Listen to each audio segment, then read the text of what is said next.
लालची आदमी की कहानी। एक बार एक छोटे से शहर में एक लालची आदमी रहता था।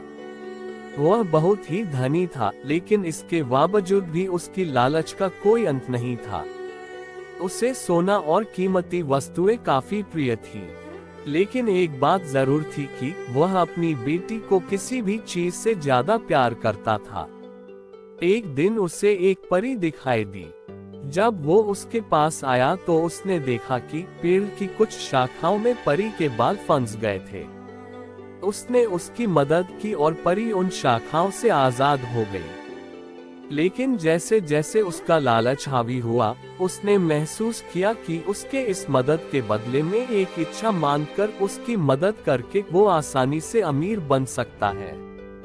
ये सुनकर परी ने उसे एक इच्छा की पूर्ति करने का मौका भी दिया।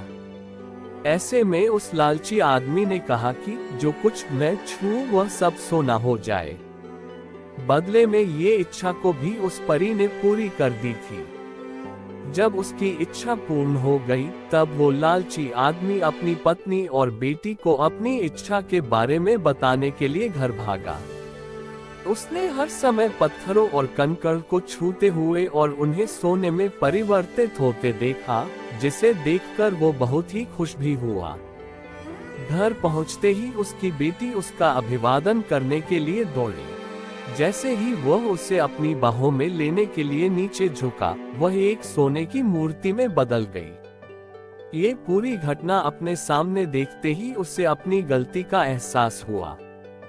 वो काफी जोर से रोने लगा और अपनी बेटी को वापस लाने की कोशिश करने लगा। उसने परी को खोजने की काफी कोशिश करी, लेकिन वो उसे कहीं पर भी नहीं मिली। उसे अपनी मूर्खता का एहसास हुआ, लेकिन अब तक काफी देर हो गई थी।